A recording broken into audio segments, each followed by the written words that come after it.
Hello Prince and family എന്ന ചിത്രത്തിൻ്റെ ഏറ്റവും പുതിയ OTT സാറ്റലൈറ്റ് അപ്ഡേഷനും ഇന്നത്തെ ഏറ്റവും പുതിയ കളക്ഷൻ റിപ്പോർട്ടുമാണ് ഇന്നൊരു വീഡിയോ ഭാഗത്ത്. വീഡിയോയിലേക്ക് വരുമ്പോൾ ഈ വീഡിയോ ലൈക്ക് ചെയ്യുക, ചാനൽ സബ്സ്ക്രൈബ് ചെയ്യുക. മെയ് മാസം അങ്ങോട്ട് ധാരാളം ചിത്രങ്ങൾ OTT റിലീസ് ചെയ്യും. നമ്മുടെ ചാനൽ ഭാഗം പരിശോധിച്ചാൽ ആ വീഡിയോയ്ക്ക് നിങ്ങൾക്ക് കാണാൻ വേണ്ടി സാധിക്കുന്നതായിരിക്കും.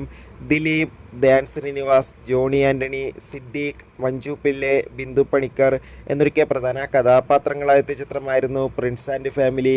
ചിത്രത്തിന് അത്യാവശ്യം ഒരു അഭിപ്രായം തന്നെയാണ് ഇപ്പോഴും പുറത്തു വന്നുകൊണ്ടിരിക്കുന്നത്. അതുകൊണ്ട് തന്നെ ഏവരും ഏറെ ആകാംക്ഷയോടെയാണ് ചിത്രത്തിൻ്റെ ഓരോ അപ്ഡേഷനും അറിയാൻ വേണ്ടി കാത്തിരുന്നത്. ഫൈനലി ചിത്രത്തിൻ്റെ ഇന്ന് 5-ാം ദിവസത്തെ ഏറ്റവും പുതിയ കളക്ഷൻ റിപ്പോർട്ടൊക്കെ പുറത്തുവന്നിരിക്കുകയാണ്.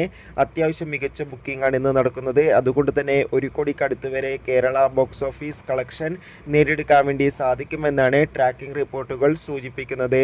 അതോടുകൂടി തന്നെ പ്രിൻസ് ആൻഡ് ഫാമിലി എന്ന ചിത്രത്തിൻ്റെ ഏറ്റവും പുതിയ OTT അപ്ഡേഷൻ ഇപ്പോൾ ആരാധകർക്ക് മുന്നിൽ പുറത്തുവന്നിരിക്കുകയാണ്. ആ അപ്ഡേഷൻ മറ്റൊന്നുമല്ല, ഇപ്പോൾ കിട്ടുന്ന അപ്ഡേഷൻ പ്രകാരം പ്രിൻസ് ആൻഡ് ഫാമിലി എന്ന ചിത്രത്തിൻ്റെ സാറ്റലൈറ്റ് അവകാശങ്ങൾ മഴയിൽ മനോരം എന്ന ചാനലും OTT അവകാശങ്ങൾ മനോരം മാക്സ് എന്ന OTT പ്ലാറ്റ്ഫോമും സ്വന്തമാക്കുമെന്നാണ് റിപ്പോർട്ടുകൾ സൂചിപ്പിക്കുന്നത്. കാത്തിരിക്കാം കൂടുതൽ അപ്ഡേഷൻ അറിയാൻ വേണ്ടി.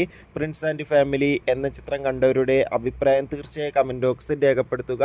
അടുത്തൊരു വീഡിയോയിൽ കാണും വരെ